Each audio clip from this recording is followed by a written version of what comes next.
आरती, तेरी आरती प्रभु तेरी आरती, तेरी आरती भगवन तेरी आरती, मन में बसा कर तेरी मूर्ति, उतारो है भगवन तेरी आरती।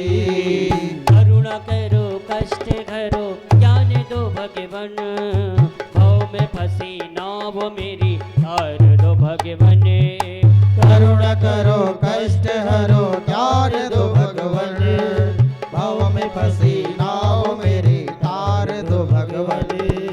दर्द की दवा तेरे पास है, दर्द की दवा तेरे पास है, जिंदगी दया की है भीख मांगती, मन में बसा कर तेरी मूर्ति, उतारो है भगवन तेरी आरती, मन में बसा कर तेरी मूर्ति, उतारो है भगवन तेरी आरती।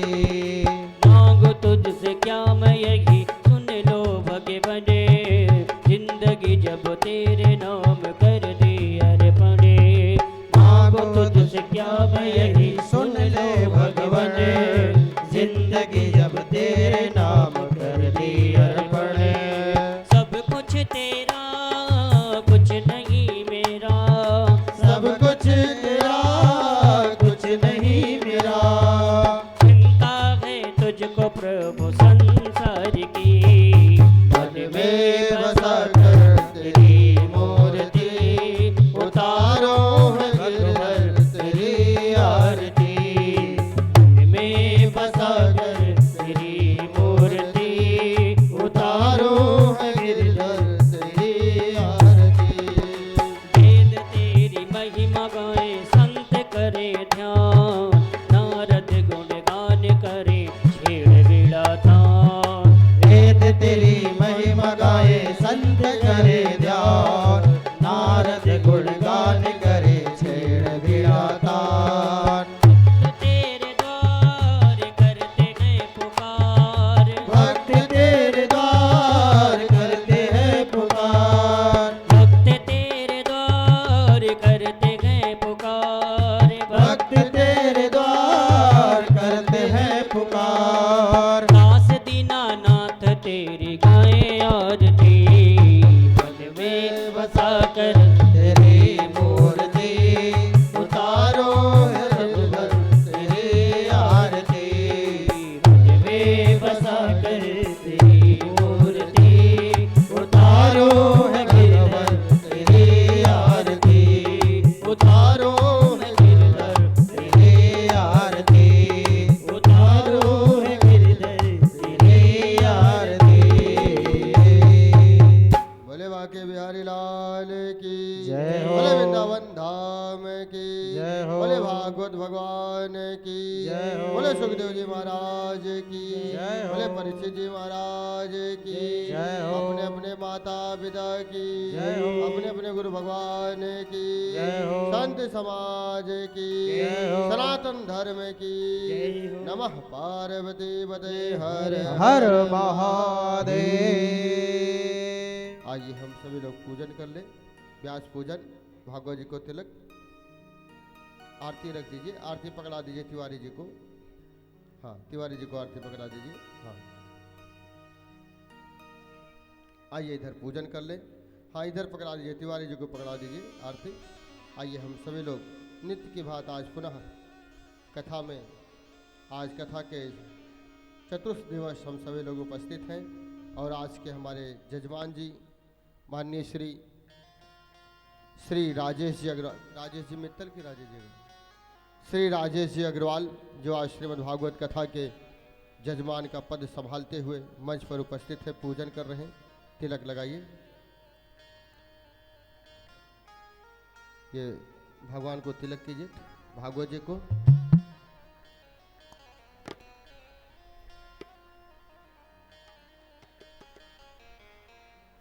हाँ, भागवत जी को तिलक कीजिए, ठाकुर जी को तिलक कीजिए, महाराज जी को तिलक करें, हमारे मित्तल जी।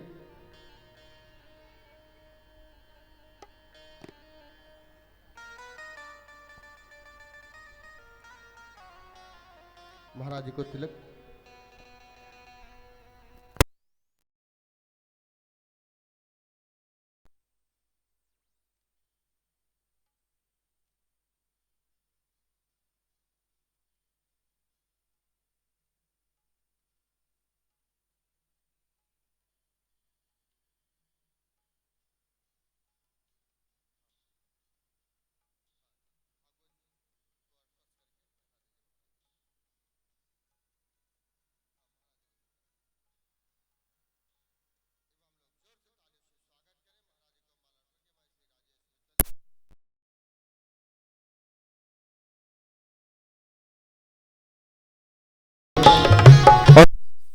बनते हुए कथा को प्रारंभ की।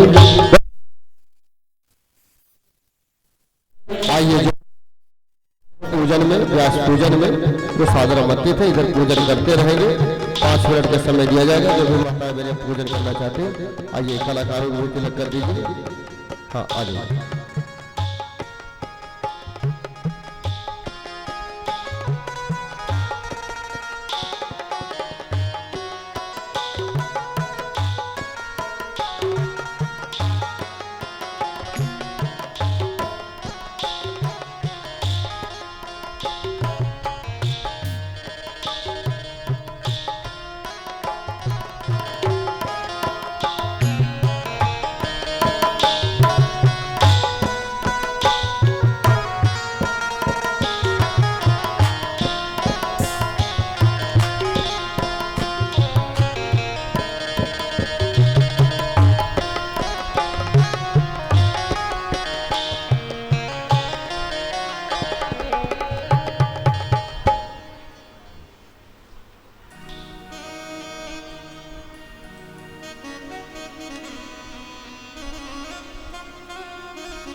और हमारे राजेश मित्तल जी की शुभ कमाई का सहयोग भगवान के चरणों में 11,000 समर्पित कर रहे हैं हम लोग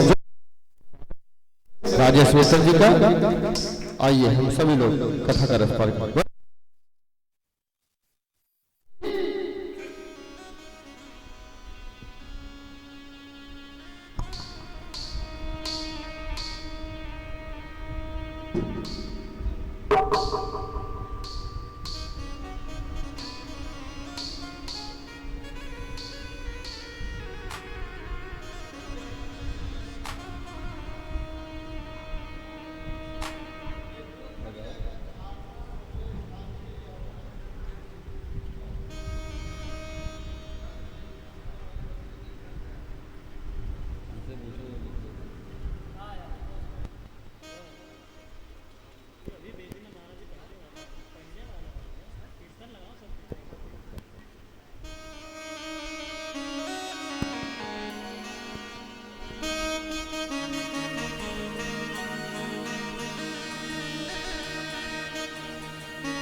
हरि ओम।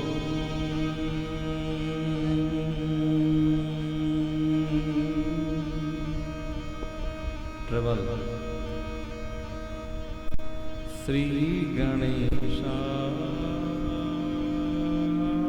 नमः।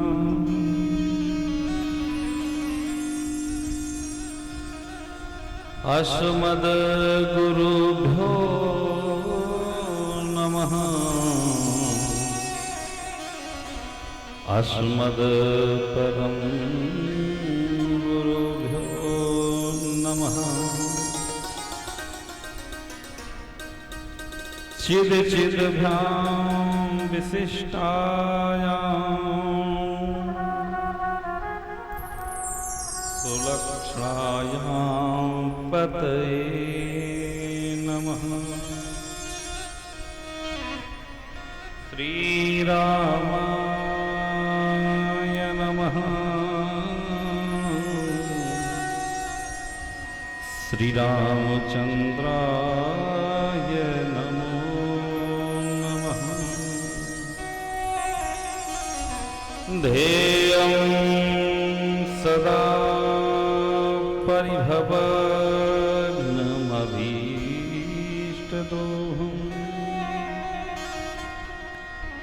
तीर्थास्पदं शिवविरञ्चिनुतं शरण्यम् भृत्यार्दहं प्रणतपालभवाब्धिपोतम् वन्दे महापुरुषते चरणारविन्दम्।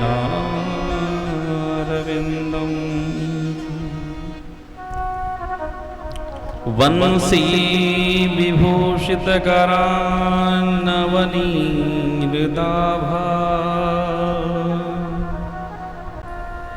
पीताम्बरादरुणबिम्बफलाधरोष्ठा पूर्णेन्दुसुन्दरमुखादरविन्दनेत्रा कृष्णात् परं किमपि त्वमहं न जाने। नारायण नमस्कृत्यं नरं चैव नरोत्तमम् देवीं सरस्वतीं व्यासं ततो जयमुदीरये।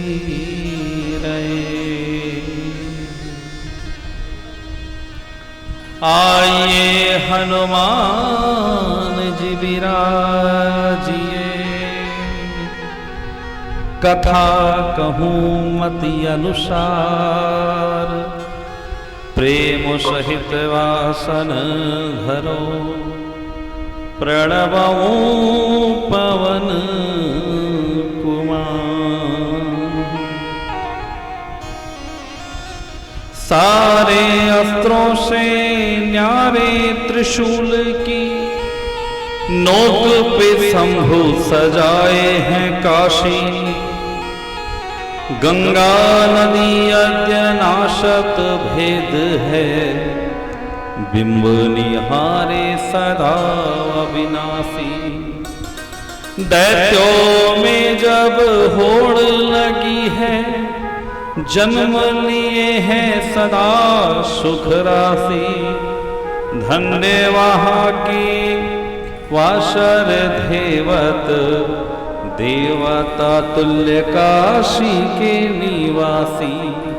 काशी की क्या महिमा कहिए गुण गाते वाणी कभी न वाघाती। बोले काशी विश्वनाथ भगवान की जय। श्री सीतारामचंद्र भगवान की जय। श्री हनुमान जी महाराज की जय। धाम की जय। वृंदावन धाम की जय। राधा माधव भगवान की समस्त देवी देवताओं की जय। माता की जय।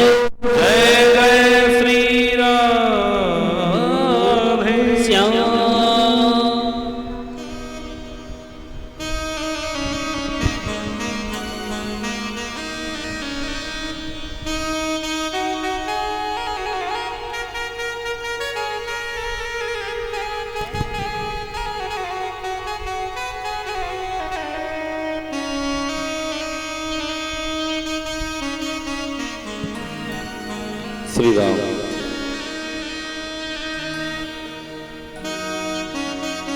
श्री राम।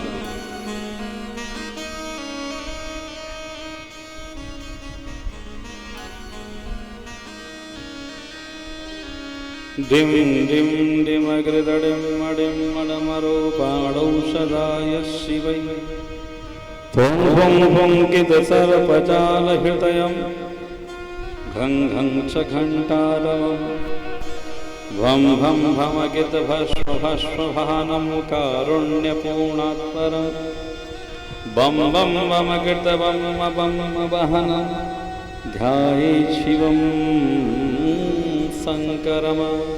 बोले शंकर भगवान की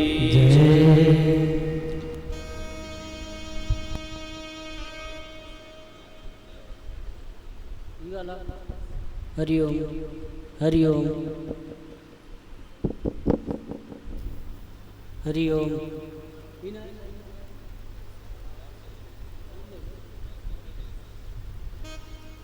हरिओम हरिओम।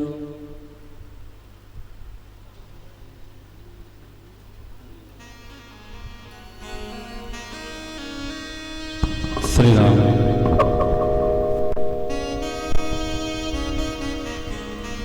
परम मंगल में भगवान की असीम अनुकंपा से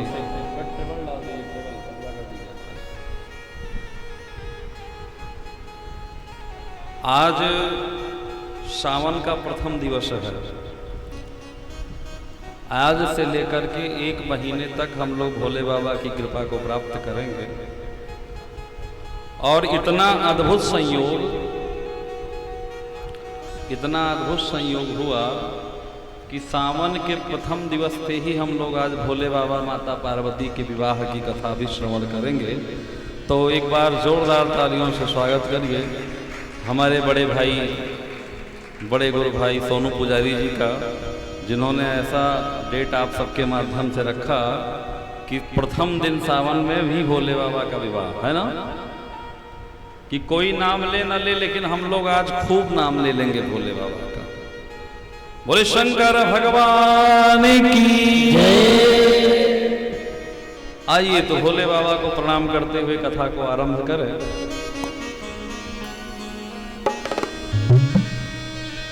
नमः शिवाय ओम नमः शिवाय हर हर भोले नमः शिवाय।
आप लोगों की बात खत्म हो जाए तो बताइएगा।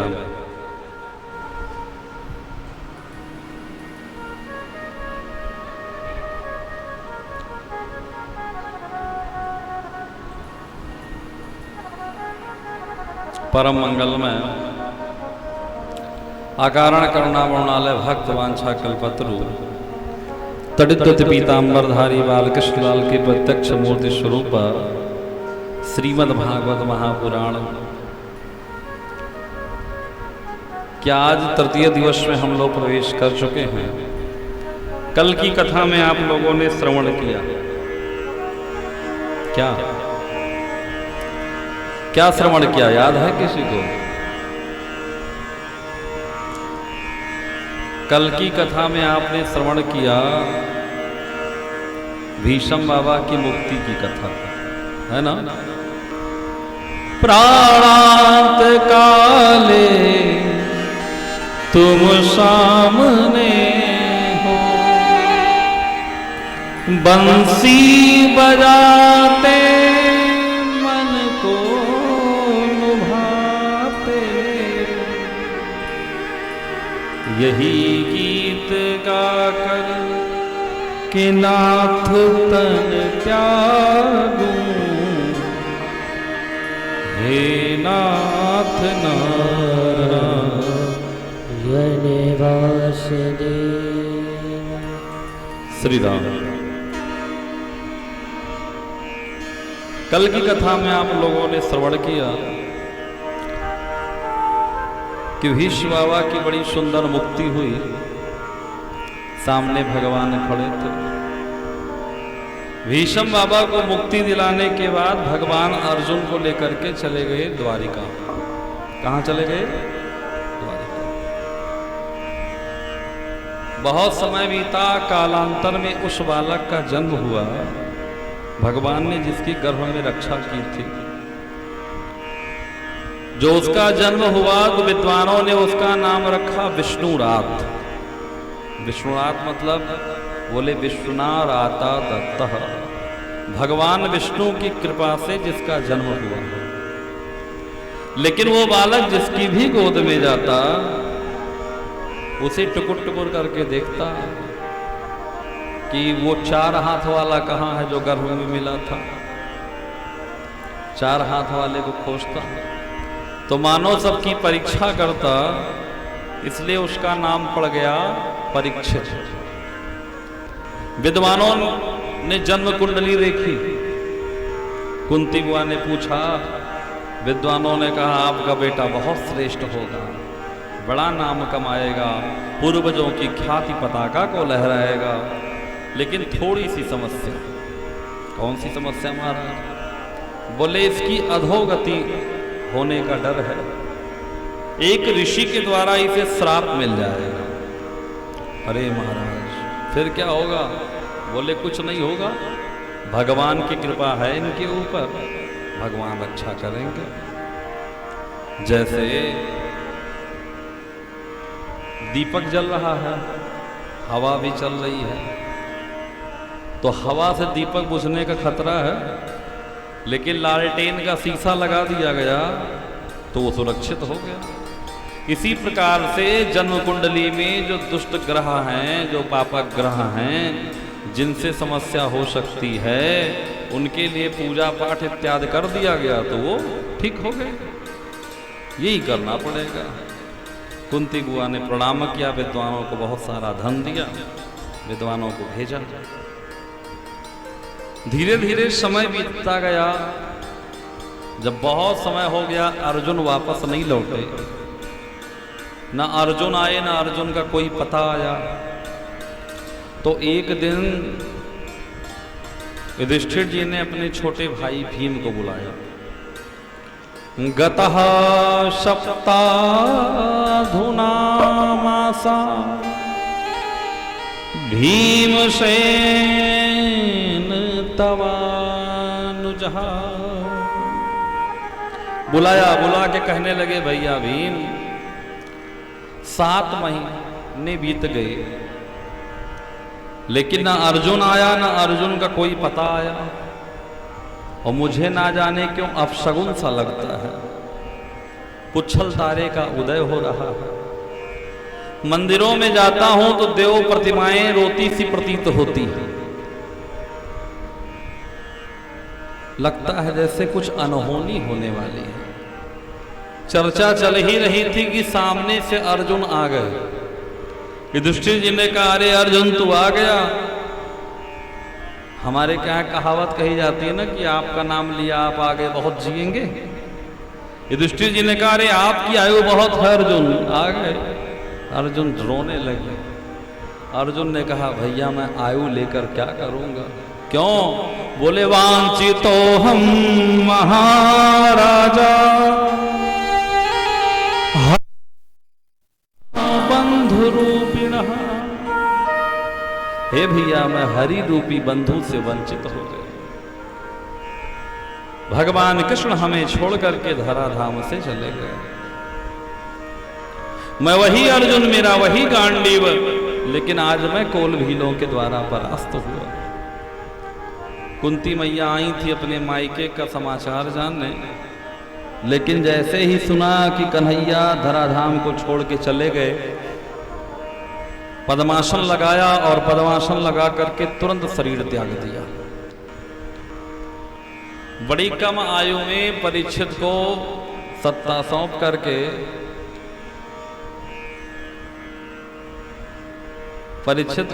सौंप करके चले गए स्वर्गारोहण की तरफ। परीक्षित जहां जाते वहीं अपने पूर्वजों के बारे में सुनते, बड़ा अच्छा लगता।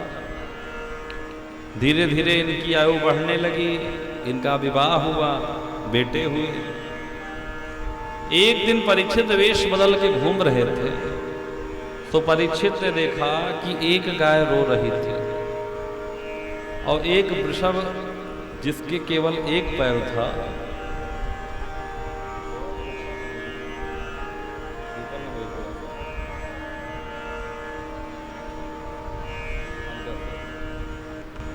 जिसके केवल एक पैर था, 3 पैर उसके कट चुके थे।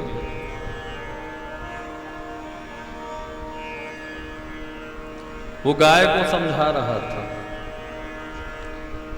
और एक बगल में लंबा चौड़ा काला काला आदमी कटार लिए खड़ा था, चौथा पांव भी काटने के लिए। परीक्षित दौड़ करके गए, मारो दीदस्य अम्बे, हे मैया तुम्हें रोने की जरूरत नहीं, तेरा लाल आ गया, क्यों रो रही है? और वृषभ देवता आपका ये हाल किसने किया? आपके 3 पैर किसने काटे? उन वृषभ देवता ने कहा कि मैं अपने पैर कटने का जिम्मेदार किसे समझाऊं? क्या समझाऊं आपको कि किसने मेरा पैर काटा?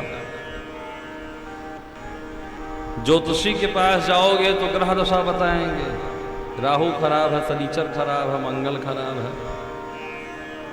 तांत्रिक के पास, ओझा सोखा के पास जाएंगे तो भूत प्रेत बताएंगे। डॉक्टर के पास जाएंगे तो डॉक्टर साहब जांच लिख देंगे तो विटामिन B12 और विटामिन 6, विटामिन 3 की कमी आ जाएगी। तो कुछ ना कुछ तो है ही। लेकिन मुझे लगता है को न काहू सुख दुख का दाता, जो जस करम सो तस फल चाखा। जो जैसा करता है उसको वैसा मिलता है। अच्छा, लेकिन बात तो ये बिल्कुल सही है, अगर हम बबूल का वृक्ष लगाएंगे तो आम का फल नहीं खा सकते। जो जैसा करेगा वैसा भरेगा। अब लोग कहते हैं कि जैसे हम पुण्य कर रहे हैं, पूजा कर रहे हैं, पाठ कर रहे हैं, इतना सब कर रहे हैं, ठीक है आप कर रहे हैं, लेकिन एक ही व्यक्ति के अलग अलग रूप है ना। एक व्यक्ति है वो किसी का बेटा है, किसी का पिता है, किसी का भाई है, किसी का दामाद है, किसी की बिटिया है, किसी की माता है, किसी की नानी है, किसी की दादी है, किसी की बुआ है ना। और सब रोल अलग अलग अदा करना है कि नहीं करना है? सारे रोल अलग अलग हैं। है आदमी एक है, महिला एक है, लेकिन रोल अलग अलग अदा करना है। इसी प्रकार से जो आपने पाप किए हैं उसकी फाइल अलग है, जो पुण्य कर रहे हैं उसकी फाइल अलग है। जीवन में जब सुख आवे तो ये मानिए कि आपके पुण्यों के द्वारा हैं और जो पाप आवे तो ये मानिए कि आपके जीवन में जो दुख आवे तो ये मानिए कि पाप कर्मों के द्वारा है। को न कौश दुख कर दाता जो दुष्कर्म सो तस फल चाहता। लेकिन इसी में लोग कहते नहीं नहीं ऐसा नहीं है, को करे अपराध फल पावे को और। कोई का अपराध करता है फल कोई और कह पाता है, ऐसा नहीं है। तो एक उदाहरण यहाँ पे दिया गया, समझिएगा। एक व्यक्ति आम के बाग से जा रहा था, आम का सीजन चल रहा है ना इस समय, तो आम के बगिया के बाहर से वो व्यक्ति जा रहा था। जो जा रहा था तो उसने देखा कि बहुत सुंदर सुंदर आम पेड़ पे लटक रहे थे। तो आंखों ने आम को देखा, लेकिन आंख आम तक तो जा नहीं सकते। तो आंख ने पैर से कहा भैया चलो। तो पैर से चल के गए। पैर ने हाथ से कहा भैया तोड़ो। तो हाथ ने तोड़ लिया, दांत ने काट लिया, जिह्वा ने चख लिया और पेट ने रख लिया। तब तक बगिया का मालिक जा रहा था, पहुंच गया वहीं, और जैसे उसने देखा एक लाठी खींच के पीठ पे मारी। लोगों ने कहा देख लो यहीं, को करे अपराध फल पावे को और। देखा किसने? बोलते रहिए, किसने देखा? चल के कौन गए? तोड़ा, काटा, चखा जीभ ने और रखा, और लाठी कहाँ पड़ी? पीठ पे। अब पीठ की क्या गलती थी? बोले नहीं आप और ध्यान से देखिए। क्या ध्यान से देखें? फिर से बोलिए। देखा किसने? आंखों ने। चल के गए पैर, तोड़ा हाथ ने, काटा दांत ने, चखा जीभ ने, रखा पेट ने। लाठी कहाँ पड़ी और आंसू कहाँ से आए? और देखा किसने था? किसने देखा था? आंख ने। तो बात जहां शुरू हुई वहीं खत्म हुई। तो को न काऊ सुख दुख कर दाता जो जस करम सो तस फल चाखा। परीक्षित जी ने कहा हम समझ गए महाराज, आप साक्षात धर्म हैं, क्योंकि दूसरे की निंदा करना भी पाप होता है। तो आप धर्म हैं और आप मैया धरणी हैं। सामने उसको देखा, बोले तुम कौन हो धूर्त? उसने कहा हम कलयुग हैं। कौन है? कलयुग। परीक्षित जी ने कहा फिर मेरे नगर में कैसे आ गए? बोले सरकार आपका नगर है कहाँ? नहीं, जहां देखो वहीं आप हो। परीक्षित जी ने कहा तेरे अंदर दोष क्या है और गुण क्या है? कलयुग ने कहा दोष की तो खान हूं, लेकिन गुण मेरे अंदर एक बड़ा लाजवाब है। क्या? यत फलम नास्ति तपसा ना योगे न समाधिना तत्फलम लभते सम्यक् कलौ केशव कीर्तना। कलयुग केवल नाम आधारा, कलयुग केवल नाम आधारा। सुबीर नर मुक्त नहीं पारा। नाम धारा कलयुग केवल नाम धारा। उतर पारा। कलयुग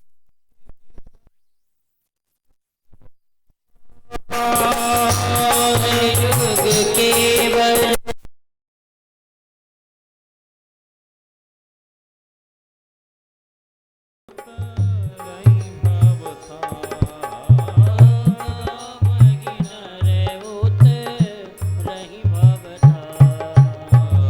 कलयुग केवल नाम वधारा।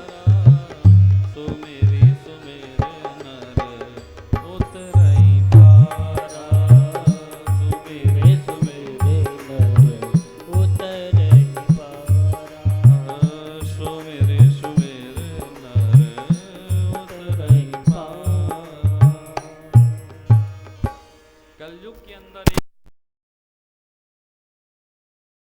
फलम नास्ति तपसा। जो फल सतयुग में, त्रेता में, द्वापर में तपस्या से नहीं मिलता था, ना योग से नहीं मिलता था, समाधि से नहीं मिलता था, वही फल कलयुग में केवल भगवान का नाम लेने से मिलता है। परीक्षित रीझ गए इस गुण पे। परीक्षित जी ने कहा, वाह भाई, गुण तो तेरा बड़ा बेजोड़ है। एक काम कर, 4 जगह तू स्थान ले ले। कितनी जगह? 4। कौन कौन सा? द्यूतम, पानम, स्त्रियः, शूना। पहला स्थान दिया जुआ में, जहां जुआ खेला जाता हो वहां कलयुग का वास। दूसरा स्थान दिया शराब में, पानम, जो शराब पीते हैं उसमें कलयुग का वास। शराब का फुल फॉर्म क्या है? सा मतलब सड़ाती है, रा मतलब रुलाती है, और बा मतलब बर्बाद कर देती है, वही है शराब। अच्छा, एक चीज आप लोगों ने देखा होगा कि शराब पीने वाले जब गिरते हैं तो नलिये में गिरते हैं, कभी हाईवे पे नहीं गिरते, है ना, कि ट्रक रख के नीचे आ जाए। जब ये गिरेंगे तो नलिये में गिरेंगे। एक व्यक्ति, मैंने कहीं सुना था कि एक व्यक्ति बैठ के रो रहा था, अस्पताल से आया था, बहुत पैसा खर्चा हो गया, तो लड़खड़ाता हुआ एक आदमी आया, बोला क्या दिक्कत है? बोले हमें टीबी हो गई, बहुत खांसी आती है, और मेरी टीबी मुझे छोड़ के भागती ही नहीं, इतना ज़्यादा दवाई करा डाला, पैसे भी नहीं बचे। उसने कहा 250 ग्राम पीना शुरू कर दो, इससे क्या होगा? बोले घर वाले मेरे छोड़ के भाग गए, परिवार वाले छोड़ के भाग गए, पड़ोसी देखना नहीं चाहते, यहाँ तक कि मेरी बीवी भाग गई, तो क्या तुम्हारी टीबी नहीं भागेगी? तुम भी पियो। अच्छा, हर आदमी अपना अपना फायदा बता देता है कि ये पीने में ये फायदा है, तंबाकू खाने में ये फायदा है, अपना अपना फायदा सोच के लोग रखते हैं। गुटखा खाने में ये फायदा है, उसमें कलयुग का वास। तीसरा स्थान स्त्रिया। स्त्रिया मतलब वैश्यालय, वैश्यालय में कलयुग का वास। शूना नाम हिंसा, जहां पे हिंसा होती हो वहां पर कलयुग का वास। 4 स्थान दिया। कलयुग ने कहा जैसे हमारा चेहरा देखा महाराज, वैसे आपने 4 स्थान भी दे दिए। एक तो बढ़िया लेटरिन बाथरूम अटैच रूम दे दो, जिसमें हमारे व्यवहारी आएंगे तो ठहराऊंगा, तो कहाँ स्थान दे दें? तो कलयुग ने देखा कि परीक्षित सोने का मुकुट पहने हैं, तो सोने में स्थान मांग लिया। परीक्षित गुण पे रीझ गए थे तो स्थान दे दिया सोने में। और माताएं बहनें सोना ना पहने तो काम ही न चले।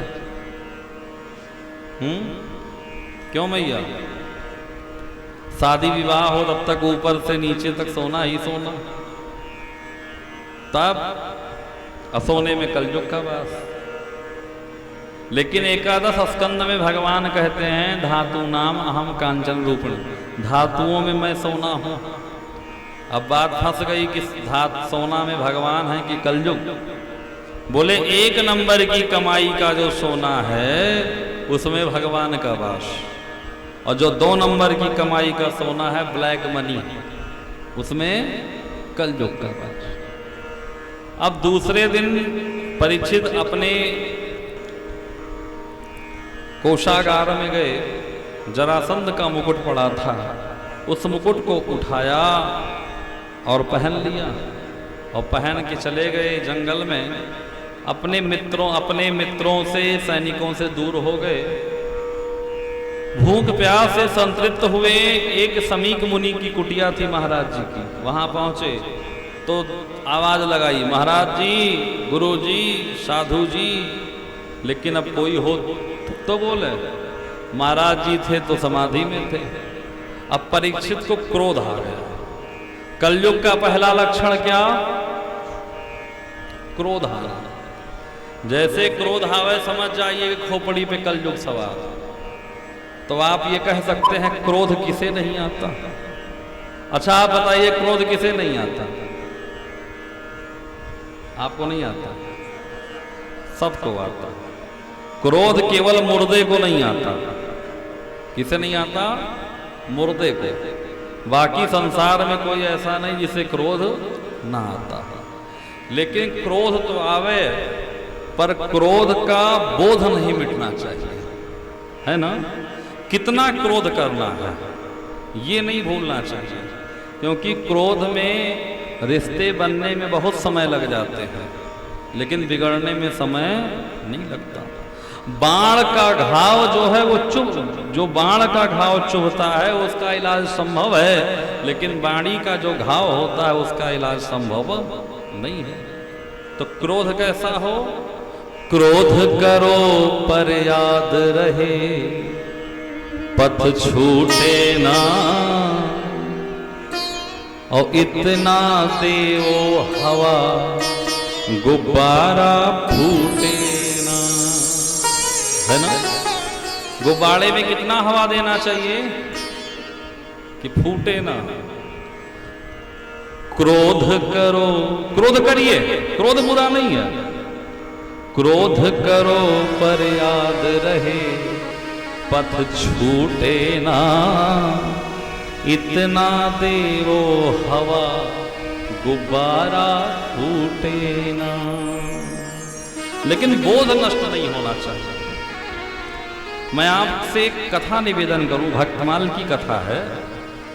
एक ऋषि जा रहे थे, घूमते टहलते गांव की तरफ से निकले तो पीपल के पेड़ के पास जा रहे थे। बच्चों ने रोक दिया, कहाँ जा रहे हो महाराज जी? बोले वहीं थोड़ा सा छाया लेंगे।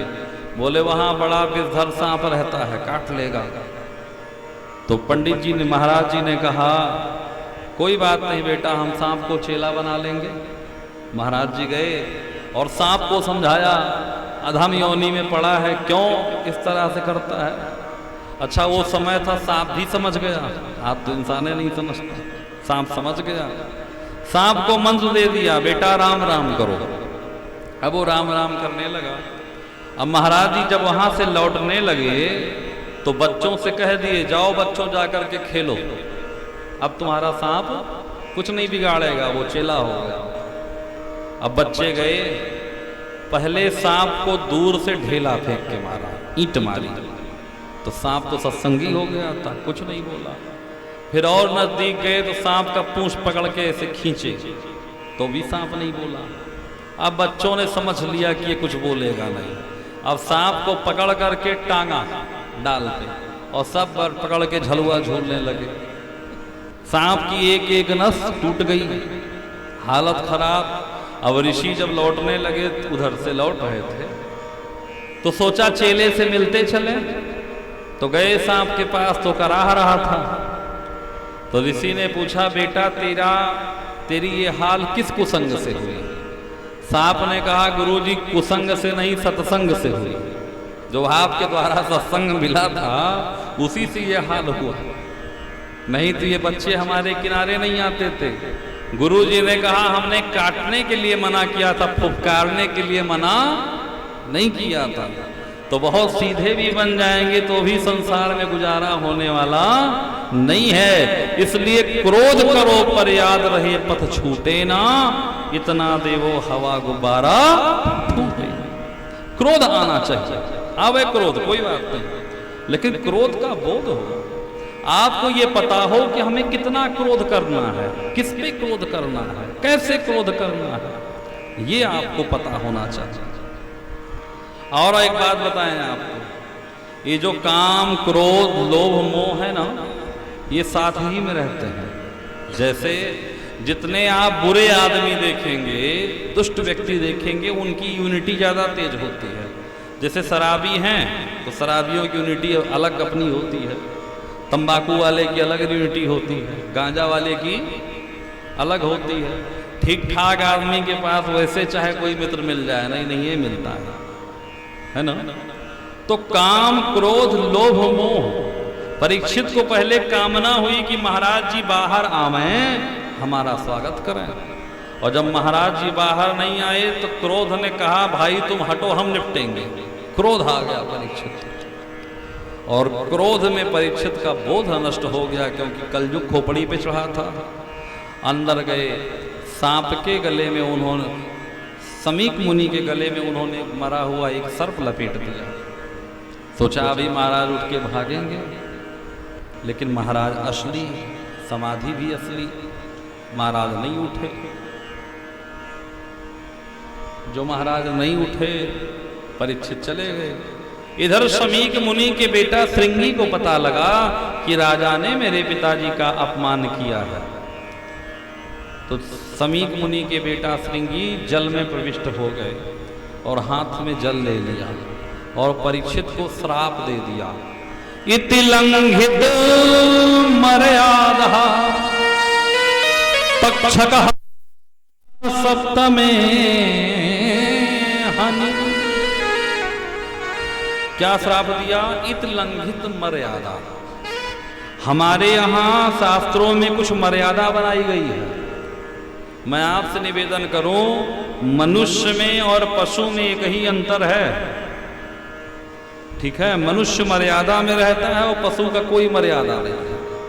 लेकिन आज का समय आप देखो तो पशु ज्यादा मर्यादित है मनुष्य से, पशु ज्यादा मर्यादित है।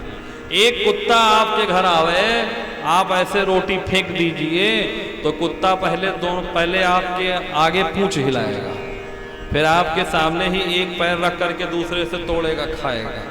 लेकिन वही कुत्ता जब रसोई से रोटी लेता है तो लेके भागता है ना? उसे भी पता है ये ईमानदारी की रोटी है, ये चोरी की रोटी है। गौ माता है, चाहे कितने दिन की भूखी हो, लेकिन गाय नॉनवेज नहीं खा सकती। और शेर चाहे भूखों मर जाए लेकिन वेज नहीं खा सकता, शाकाहार नहीं लेता शेर, है कि नहीं? लेकिन मनुष्य का कोई धर्म नहीं है, कब वेज खा जाए कब नॉन वेज खा जाए। और कोई समझाने बैठे तो उसकी खोपड़ी खा जाए, ज्यादा कोई समझावे तो उसकी खोपड़ी ही खा जाए। आज श्रृंगी ऋषि कहते हैं कि हमारे यहाँ मर्यादा है, और जो मर्यादा का उल्लंघन करे उसके लिए केवल एक उपाय है। क्या बोले? वो मर जाए। जो मर्यादा को छोड़ दे वो मर जाए। परीक्षित को श्राप दे दिया, इत लंघित मर्यादा तक्षकः सप्तमे हनि। परीक्षित ने मर्यादा को लांघा, आज के 7वें दिन उनकी मृत्यु हो जाएगी। श्रृंगी ऋषि को पता लगा तो श्रृंगी ऋषि गए पिता के पास, जाकर के रुदन करने लगे। समीक मुनि ने जब बेटे को रोते देखा तो नेत्र खुल गए, सांप को उठा करके फेंक दिया। जो पता लगा कि परीक्षित को श्राप मिला है तो अपने 4 शिष्यों को भेजा और कहा जा करके परीक्षित को बता दो कि आज के 7वें दिन अधोगति से उनकी मृत्यु हो जाएगी। ब्राह्मण कुमार का श्राप है जो नष्ट नहीं हो सकता, लेकिन अगर कोई उपाय कर सके अधोगति से बचने का तो कर लें। और अपने बेटे से कहा, बेटा तूने गलत किया, परीक्षित को श्राप नहीं देना था। अब भारतवर्ष को परीक्षित जैसा राजा नहीं मिलेगा। राजा जितने होंगे धर्मनिरपेक्ष होंगे। जो राजा धर्मनिरपेक्ष होंगे तो प्रजा में वर्ण संकरता फैलेगी और पूरा देश तबाह हो जाएगा। 2-4 शिष्य आए, आकर के बताया। अच्छा, आज का आदमी होता तो क्या करता, आप विचार करो। अगर आज के कोई महाराज जी होते और उनके बेटा ने किसी को श्राप दिया होता, मारने की धमकी दी होती, तो क्या कहते? बोले मरवा दो पहले उसको, आज ही मरवा दो, 7 दिन मत छोड़ना, नहीं वो हमें नहीं छोड़ेगा। यही कहते ना। परीक्षित के जगह आज का व्यक्ति होता, सोचता 7 दिन ही बचना है, 7 दिन बाद मर जाना है, तो बढ़िया 7 कमरे बढ़िया बनवा लेता, अलग अलग वैस के साथ रहता कि मर ही जाना है। लेकिन परीक्षित ने क्या किया? सब कुछ छोड़ दिया और छोड़ करके चले गए गंगा के किनारे। गंगा के किनारे परीक्षित जी पहुंचे। बहुत सारे साधु संत ऋषि मुनि आकर के बैठ गए। सब चर्चा कर रहे हैं क्या किया जाए। कोई कहता है 9 दिन, कोई कहता है 11 दिन की पूजा करा लो, कोई कहता है 21 दिन करा लो। परीक्षित ने कहा हमारे पास तो 7 दिन है महाराज। चर्चा हो ही रही थी कि तभी उनके बीच में तत्राभवद भगवान व्यासपुत्र तत्राभवद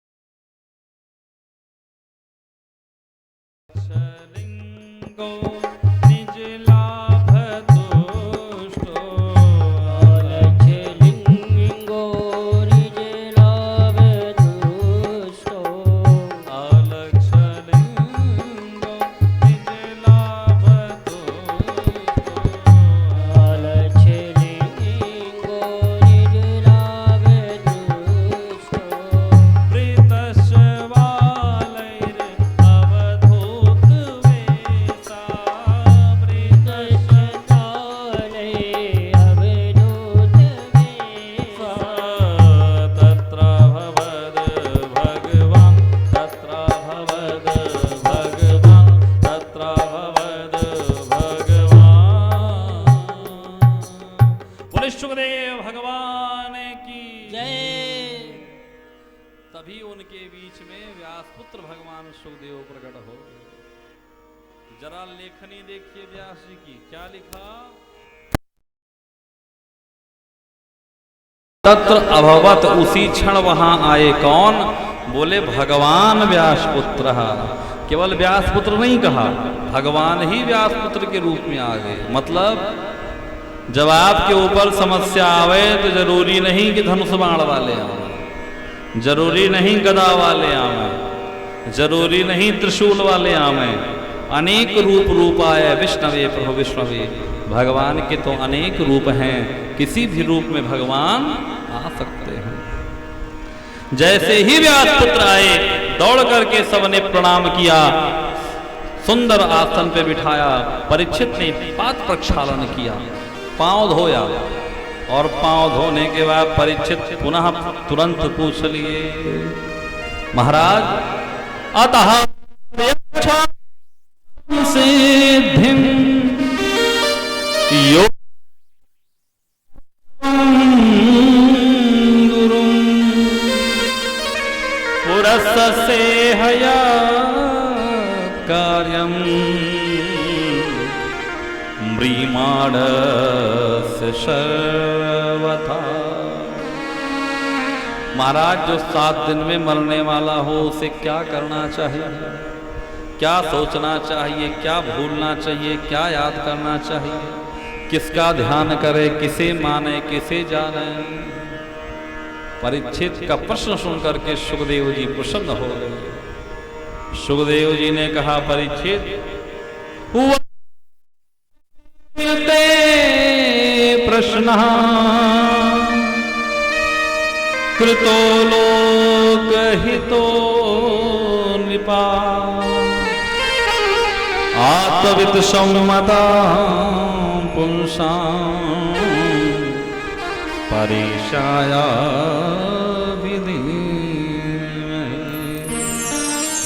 परीक्षित, तुमने जो प्रश्न पूछा ये श्रेष्ठ है। क्यों श्रेष्ठ है? बोले तुम ही 7 दिन में मरने वाले नहीं हो।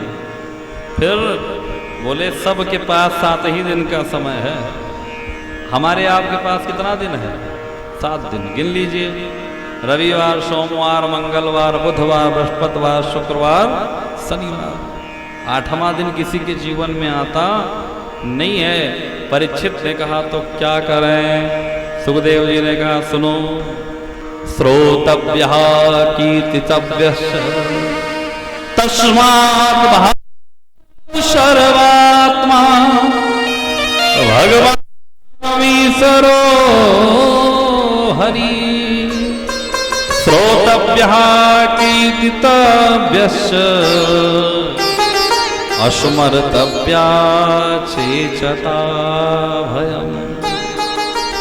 परीक्षित, 7 दिन में जो मरने वाला हो, जिससे मृत्यु का भय सताए, वो माधव की शरण में आ जाए तो आके क्या करे महाराज? बोले श्रोतव्यः, ज्यादा से ज्यादा भगवान के कथा को सुने। क्यों सुने? जाने बिनु न हुई प्रतीति।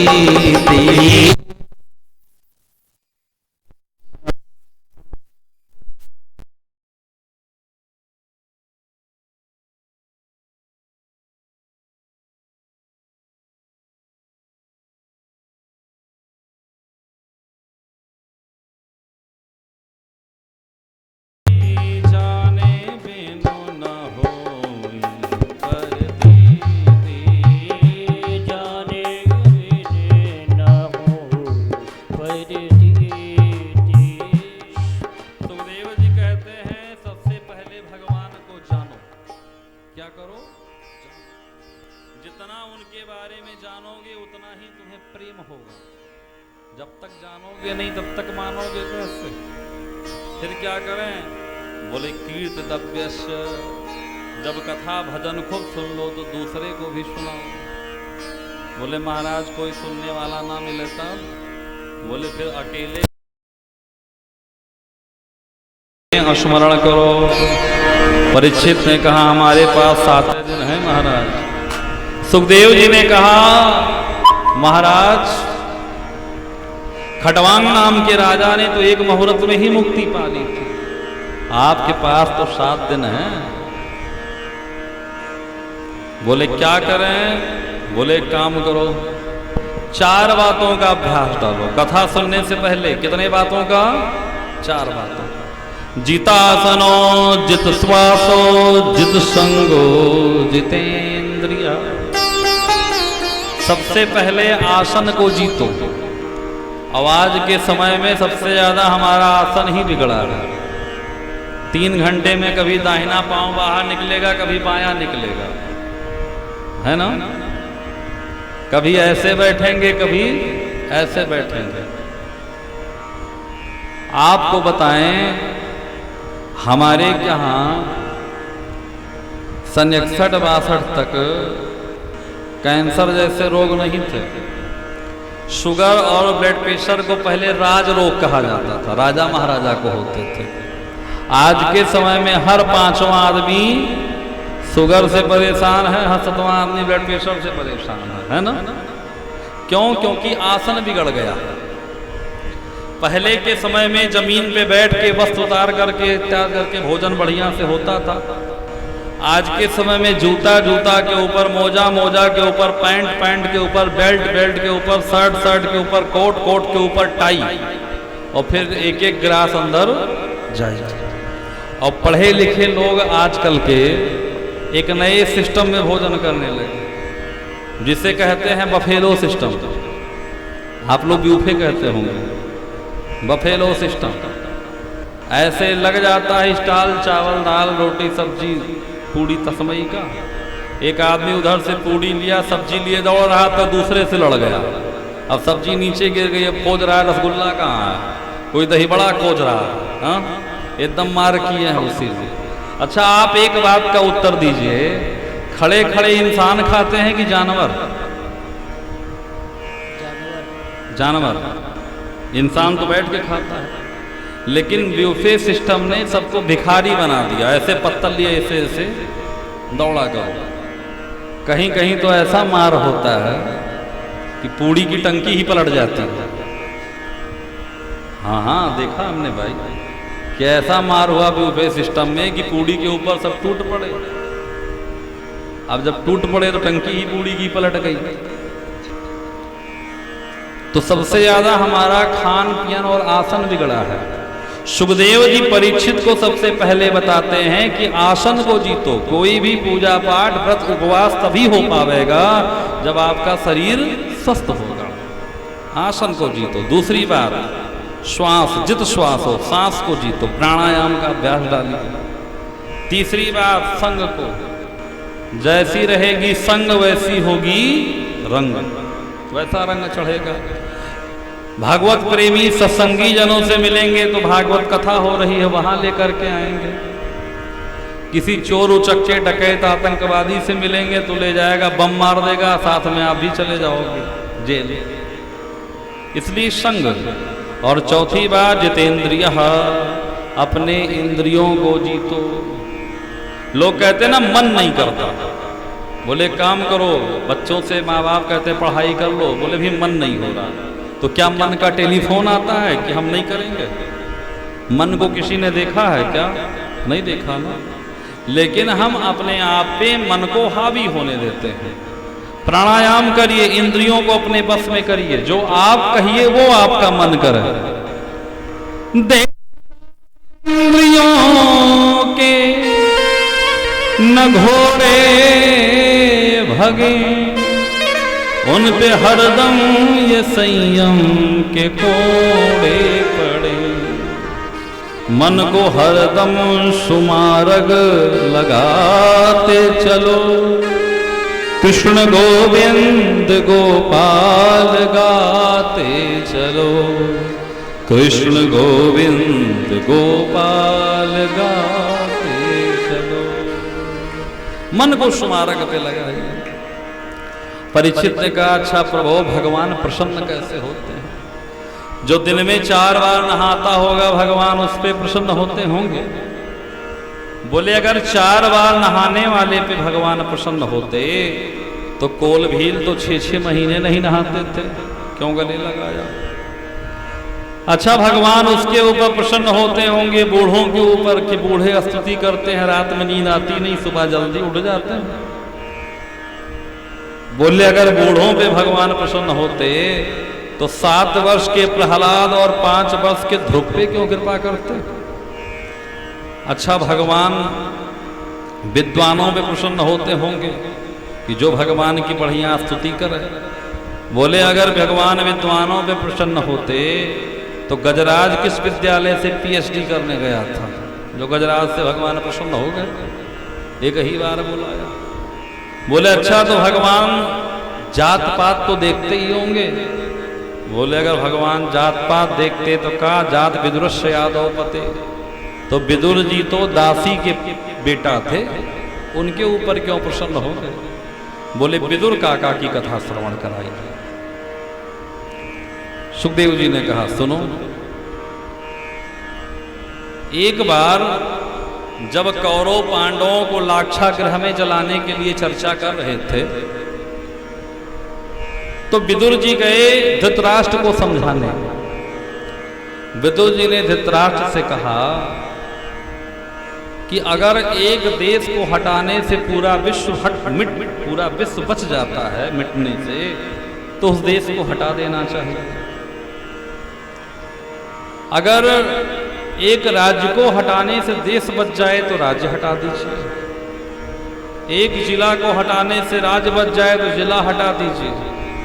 और एक व्यक्ति को हटाने से अगर पूरा गांव बच जाए, पूरा जिला बच जाए तो उसे तुरंत बाहर कर देना चाहिए। आज के समय में दुर्योधन ऐसे ही कर रहा है। समझा रहे थे तब दुर्योधन ने सुन लिया। बोले ए दासी पुत्र, क्या उल्टा सीधा पिताजी को समझा रहा है? क्या समझा रहा उल्टा सीधा? तुझे ऐसा दंड दूंगा यमराज भी कांप जाएंगे। विदुर को जी को गालियां देता रहा दुर्योधन, लेकिन धृतराष्ट्र कुछ नहीं बोले। तो विदुर जी समझ गए कि इनकी भी सहमति है। विदुर जी तुरंत छोड़ करके वहां से चले गए, राजपाट त्याग करके कदली के वन में चले गए। इधर भगवान शांति दूत बन के हस्तिनापुर आए। पूरी हस्तिनापुर सजाई जाने लगी। विदुरानी ने विदुर जी से कहा कि क्या हमको भी दर्शन मिलेगा भगवान का? बोले क्यों? बोले अब तो मंत्री पद आपका रह नहीं गया और VIP पास मिलेगा नहीं, और पास नहीं मिलेगा तो पास कैसे जाएंगे? पास मिलना चाहिए। विदुर जी ने कहा मुझे पूरा पता है कि जिसकी तरफ कोई नहीं देखता उसकी तरफ हमारा कन्हैया देखता है। भगवान हस्तिनापुर आए, खूब जोरदार स्वागत किया दुर्योधन ने। भगवान बैठे दुर्योधन के साथ। दुर्योधन से भगवान ने पूछा, दुर्योधन पांडु तुम्हारे चाचा थे? दुर्योधन ने कहा हाँ जी। कुंती और माद्री तुम्हारी चाची हैं? बोला हाँ जी। युधिष्ठिर आदि पांडव तुम्हारे भाई हैं? बोला हाँ जी। बोले तो 5 गांव ही दे दो? बोला ना जी। ये लेन देन वाली बात नहीं है। सूचाग्रे ने उदास्यामी बिना युद्धेन केशव, सुई के नोक के आगे के बराबर भूमि भी बिना युद्ध के मैं नहीं दे सकता। भगवान ने कहा अभी तुम परिचित नहीं हो युद्ध की पीयूषिका से। युद्ध किसे कहते हैं? कितनी माताएं विधवा हो जाती हैं, कितने बच्चे बिना पिता के हो जाते हैं, राष्ट्र कितना पीछे चला जाता है, राजकोष कितना घट जाता है, तुम्हें कुछ पता है? धीरे से दुर्योधन को शकुनी ने इशारा किया कि भोजन पानी की बात करो, ये सब बात अभी मत करो। दुर्योधन ने कहा महाराज भोजन कर लीजिए। भगवान ने कहा भूख नहीं है। क्यों? बोले विदुर काका के घर मेरा निमंत्रण है। विदुर जी बहुत पीछे खड़े थे। जैसे विदुर जी ने सुना बिल्कुल विदुर जी गदगद हो गए। दुर्योधन हंसने लगा, अरे वो विदुर क्या आपको खिलाएगा, वो तो तड़ी पार है, उसके पास क्या है खिलाने के लिए। भगवान ने कहा देखो दुर्योधन, भोजन 2 शर्तों पे होती है। पहली शर्त, बोले जो भोजन कराने वाला व्यक्ति है उसके मन में बड़ी श्रद्धा हो, तो अगर आदमी का पेट भरा होगा तो भी 1-2 रोटी खा लेगा। अथवा जो भोजन करने वाला व्यक्ति है वो कई दिनों से भूखा मर रहा हो तो कोई रास्ते पे फेंक दे तो भी उठा के खा लेगा। लेकिन मैं ना भूखों मर रहा हूं ना तुम्हारे मन में श्रद्धा है, इसलिए मैं नहीं भोजन कर पाऊंगा। विदुर जी दौड़े दौड़े विदुरानी के पास गए। विदुरानी से बोले अरे सुनो, तुम दर्शन के लिए कह रही थी ना, कन्हैया स्वयं आ रहे हैं। अब विदुर जी ने कहा हम जा रहे हैं माखन मिश्री लाने, और आप एक काम करो। क्या करें? बोले आप बढ़िया घर सजा के रखो, अभी भगवान आ ही रहे होंगे। और इधर भगवान पहुंच गए। आज हरि आई विदुर घर पावना, आज हरि आए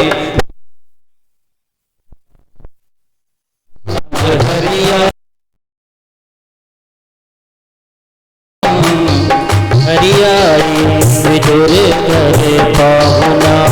पावड़ा मतलब ये तो मारवाड़ी शब्द है नहीं। पावड़ा मतलब मेहमान, खास मेहमान है ना। तो खास मेहमान बन के भगवान आए। कैसे आए? आज हरि आए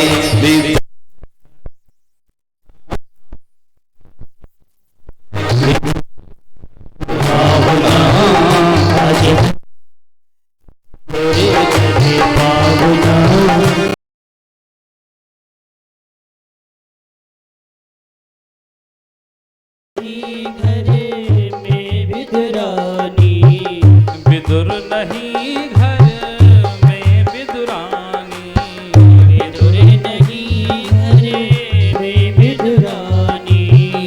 आवत देख सारंग पानी, आवत देख में सारंग पानी। फूली अंग सामाविन चिंता, भोजन कहाँ जिमावना, भोजन कहाँ जिमावना।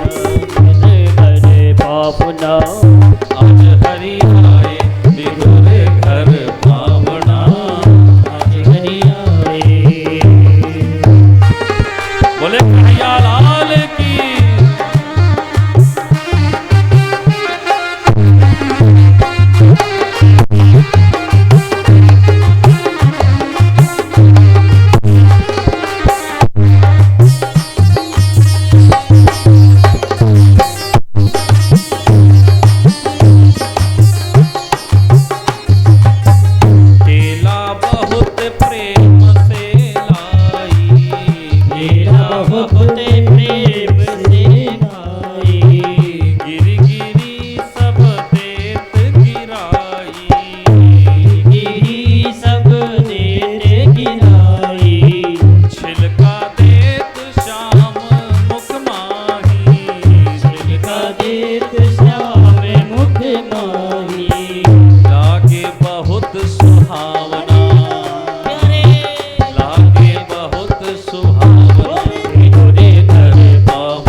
कन्हैया आते होंगे, बोले आते नहीं होंगे, आ गए हैं। अंदर जाके देखा तो भगवान छिलका खा रहे थे, गिरी फेंक रहे थे। बोले अरे ये क्या कर रहे हैं? अरे विदुरानी तुझे समझ में नहीं आता क्या? सठिया गई है क्या? ये क्या कर रही है? छिलका खिला रही है। लीजिए माखन मिश्री खाइए। भगवान ने माखन मिश्री लिया और माखन मिश्री को खाया और खा करके कहते हैं विदुर जी, जो स्वाद केले के छिलके में था वो माखन मिश्री में नहीं है, नहीं है, नहीं है। केला लीन विदुर हाथ नहीं, केला लीन विदुर माही गिरि देत गिरधर मुख माही, गिरि देत गिरधर मुख माही। कहे कृष्ण जी सुनो विदुर जी, कहे कृष्ण जी सुनो विदुर जी। वो स्वाद नहीं आवना, वो स्वाद नहीं आवना विदुर घर बना। हरि आए विदुर घरे पावना, आज हरि आए विदुर घरे पावना, आज हरि आए। बोले कन्हैया लाल की।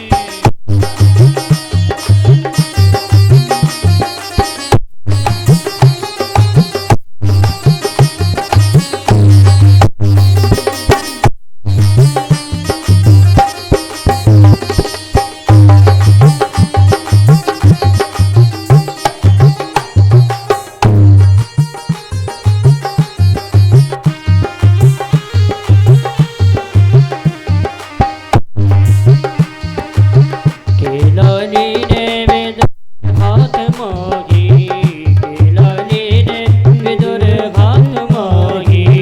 गिरदेत गिरधर मुख माही, गिरदेत गिरधर मुख माही।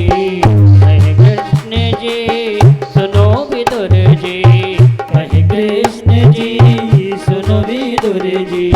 स्वाद नहीं आवना, स्वाद नहीं आवना विदुर घरे पावना, आज हरि आए विदुर घरे पावना, आज हरि आए विदुर घरे पावना, आज हरि आए।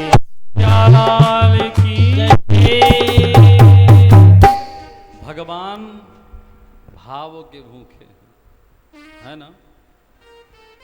भाव का भूखा हूँ मैं, भाव ही एक सार है, और भाव से भज ले मुझे जो उसका बेड़ा पार है। इस तरह से भगवान ने विदुर के ऊपर कृपा की। विदुर जी को जब भगवान का दर्शन हो गया तो विदुर जी चले गए धृतराष्ट्र को लेकर के तीर्थ यात्रा में। पूरे महाभारत में थे ही नहीं वो। महाभारत युद्ध के बाद भी जब आए तो धृतराष्ट्र को लेकर निकल गए। विदुर जी की भेंट मैत्रेय मुनि से होती है और विदुर मैत्रेय संवाद होता है। यहाँ पर विदुर जी मैत्रेय जी से पूछते हैं, सुखाय कर्माणि करोत लोको। बड़े काम की बात, आपके भी काम की बात है, सुनिए। मैत्रेय मुनि से विदुर जी पूछते हैं कि संसार में बहुत प्रकार के लोग हैं। कुछ लोग संसार में ऐसे हैं जिन्हें मीठा बहुत पसंद होगा, कुछ लोग ऐसे हैं जिन्हें नमकीन बहुत पसंद होगा, कुछ लोग ऐसे हैं जिन्हें तीखा बहुत पसंद होगा, कोई ज़्यादा नमक खाता होगा, कोई कम खाता होगा। लेकिन संसार में कोई ऐसा नहीं है जो सुखी न होना चाहे। है कोई ऐसा?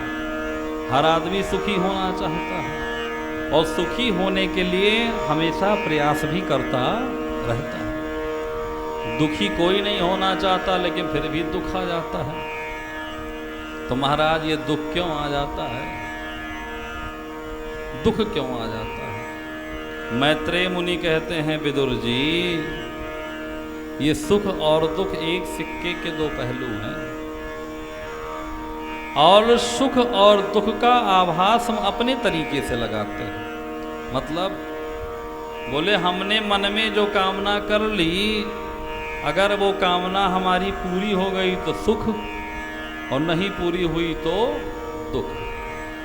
हमने अगले से अपेक्षा की थी कि अगला हमारे काम आवेगा, लेकिन वो काम नहीं आया तो हमें दुख पहुंच गया। ये मन जिससे जुड़ा हुआ है, मनः कारणम बंधन मोक्षयोरिहि, यही कारण है दुख का। रात में 12 बजे पता लगे कि गुरुजी आ रहे हैं अयोध्या से। गुरुजी आ रहे हैं अयोध्या से 12-15 शिष्यों को लेकर के। पति देव पत्नी से कहें गुरुजी आ रहे हैं 15 शिष्यों के साथ 12 बजे, और भोजन यहीं करेंगे। तब पत्नी जी क्या कहेंगे कि आधी रात को गुरुजी को आना था। अच्छा चलो गुरुजी आ रहे हैं, ठीक है, ये 15 शिष्य भी लेके आ रहे हैं, कैसे भोजन बनाए उनका, है ना। अच्छा अगर यही पता लगे कि रात को 12 बजे भैया आ रहे हैं मायके से 20 लोगों को लेके, ईमानदारी से बताइए, भैया आ रहे हैं 20 लोगों को लेके मायके से, तब चाहे 102 डिग्री बुखार हो लेकिन कूद के उठेंगे, है ना। और बढ़िया पूड़ी सब्जी खीर सेवई बन जाएगी। क्यों? क्योंकि भैया से मन चिपका हुआ है और गुरुजी से उतना मन चिपका नहीं है। तो ये मन जिससे चिपका हुआ है, जिससे प्रेम करता है, उसके लिए सब कुछ करने को तैयार है। ये मन जिसको प्रेम करता है उसके दोष को भी गुण में ही देखता है, और मन जिससे प्रेम नहीं करता उसके दोष को उसके गुणों में भी दोष दिखता है ना। तो ये मन ही कारण है। सृष्टि का प्रसंग बड़े विस्तार से श्रवण कराया। सबसे पहले नारायण के नाभि कमल से हुए ब्रह्मा जी। ब्रह्मा जी ने सबसे पहले 4 पुत्रों को जन्म दिया, सनक, सनंदन, सनातन, सनत कुमार। चारों से बोले सृष्टि करो, उन्होंने मना कर दिया। क्रोध आ गया तो इनके क्रोध से रुद्र उत्पन्न हुए। भोले बाबा बोले शंकर भगवान की। तो क्रोध से रुद्र उत्पन्न हुआ। शंकर जी से बोले सृष्टि करो, तो शंकर जी भूत प्रेत चुड़ैल की सृष्टि करने लगे। ब्रह्मा जी ने कहा महाराज आप बंद करो। फिर ब्रह्मा जी ने अपने मन से मानसिक सृष्टि हो रही है, 10 पुत्रों को जन्म दिया। भृगु, वशिष्ठ, अत्रि, च्यवन, पुलस्त, पुलह, कृत आदि 10 को जन्म नारद आदि को दिया। अपने छाया से कर्दम ऋषि को दिया। अपनी वाणी से सरस्वती जी को जन्म दिया। दाहिने भाग से मनु महाराज और बाएं भाग से शत्रुपा को जन्म दिया। मनु और शत्रुपा की संतान होने के कारण हम लोग मनुष्य कहलाए। क्या कहलाए? मनुष्य और मानव कहलाए। जो लोग हम लोगों को मनुवादी कहते हैं, जो लोग कहते हैं कि डार्विन का सिद्धांत कहता है कि बंदर से आदमी बने। एक बच्चा अपने माँ के पास गया और अपने माँ से कहता है मम्मी आप कहती हो कि हम भगवान के बेटे हैं, और पिताजी कहते हैं कि नहीं नहीं वो डार्विन का सिद्धांत कहता है कि हम बंदर के बेटे हैं। तो माँ ने कहा नहीं नहीं बेटा हम लोग भगवान के ही बेटे हैं। लेकिन पापा कहते हैं, बोले वो तुम्हारे पापा अपने वंश का वर्णन कर रहे हैं, हम अपने वंश का वर्णन कर रहे हैं। वो बंदर के होंगे तो होंगे, हम तो इंसान के ही हैं। मनु महाराज की संतान इसलिए मनुष्य कहलाए। मनु महाराज की 3 बिटिया हुई, आकुति, देवहूति, प्रसूति। पुराने समय का एक पुराने प्रलयकार का एक दैत्य था हिरण्याक्ष, जो पृथ्वी को ही उठा ले गया, जिसका संहार किया भगवान ने वाराह अवतार लेकर के। अब मनु महाराज की 3 बिटियां हुई, आकुति, देवहूति और प्रसूति। आकुति का विवाह रुचिक प्रजापति के साथ हुआ, जिनके घर साक्षात यज्ञ नारायण भगवान जन्म लेते हैं। बोले यज्ञ नारायण भगवान की जय। दक्षिणा नाम की पत्नी से इनका विवाह हुआ। इसीलिए कहा जाता है कि यज्ञ की पत्नी का नाम दक्षिणा है। बिना दक्षिणा दिए यज्ञ पूर्ण नहीं होता। और पुत्र का नाम है फल। क्या नाम है? फल। दूसरी बिटिया देवहूति हुई, जिनका विवाह करदम ऋषि से हुआ। करदम ऋषि पहले विवाह के लिए तैयार नहीं थे, लेकिन भगवान ने इनसे कहा कि हम आपके घर स्वयं बेटा बन के आएंगे। तो करदम ऋषि विवाह के लिए तैयार हो गए। देवहूति मैया से विवाह हुआ और जैसे घर पहुंचे अपनी कुटिया पे करदम ऋषि तुरंत समाधि में बैठ गए और 40,000 वर्षों की समाधि लगा ली। अब पत्नी क्या करें, अपना श्रृंगार उतार करके रख दी और पति की सेवा करने लगी। देखिए, शिक्षा लीजिए हमारे भारतीय नारी धर्म से। इसीलिए हमारे यहाँ कहा गया है, यत् नारी पूजनते रमनते तत्र देवता। सनातन धर्म ही एक ऐसा है जो नारी की पूजा करता है ना। हमारे यहाँ आप देखिए 40,000 वर्षों तक वैसे पड़ी रही, लेकिन मायके वापस नहीं गई। आज के समय में पेपर की हेडिंग दिखती है, पत्नी ने दिया पति को तलाक।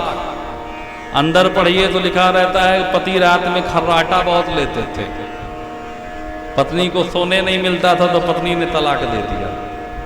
अब बताइए, छोटी छोटी बातों पे तलाक हो जाता है, डाइवोर्स हो जाता है। शिक्षा लीजिए, माता देवहूति 40,000 वर्षों तक सेवा करती रही। जब करदम जी के नेत्र खुले तो देखा कि देवहूति जी वृद्ध हो चुकी थी। देखा एक बुढ़िया घूम रही है, तो बोले देवी आप कौन? मैया देवहूति ने कहा कि हमें ही भूल गए, हमारा विवाह करके लेकर आए थे आप। बोले ओहो, ये तो बड़ी भूल हुई हमसे, क्या चाहती हो देवी? देवहूति मैया ने कहा आपने हमसे विवाह किया है तो गृहस्थ धर्म का सुख तो होना ही चाहिए। तुरंत समझ गए करदम जी। एक कामत विमान प्रकट किया और दिव्य सरोवर प्रकट किया। बहुत सारी अप्सराएं आईं, आकर के देवहूति मैया को सुंदर स्नान करा करके दिव्य स्वरूप की बना दी। और कामत विमान में पति पत्नी दोनों बैठ गए। वो कामत विमान कैसा था? जो भी कामना करो प्रकट हो जाता था। डीजल पेट्रोल का कोई झंझट नहीं, जहाँ चाहो वहीं उड़ के चला जाए, जो कामना करो हो जाता। कालांतर में विमान में रहते रहते इनके यहाँ 9 बेटियां हुई। अनसुईया, अरुंधति, अहिल्या आदि इनकी बेटियां हुई। 9 बेटियां हुई। एक दिन करदम ऋषि सोचने लगे, आए थे हरिभजन को ओटल लगे कपास, हम तो भगवान की भक्ति चाहते थे तो गृहस्थी में फंस गए। जाने लगे, देवहूति मैया ने पैर पकड़ लिया, कहाँ जा रहे हैं प्रभु? करदम ऋषि ने कहा हम तपस्या करने जा रहे हैं। मैया देवहूति ने कहा कि ऐसे कैसे चले जाओगे आप? 9 बेटियां हैं। सबसे पहली बात तो ये है कि विवाह शादी खोजने में समस्या बिटिया का, और अगर विवाह मिल भी जाएगा तो हम अकेले कन्यादान थोड़े करेंगे आपके रहते हुए। तो सरकार ऐसे कैसे आप चले जाएंगे?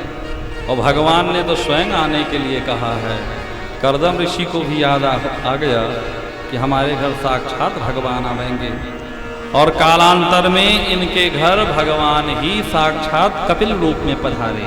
बोले कपिल भगवान की जय। बहुत बड़ा उत्सव मनाया गया, जिसमें ब्रह्मा जी अपने 9 बेटा के साथ आए।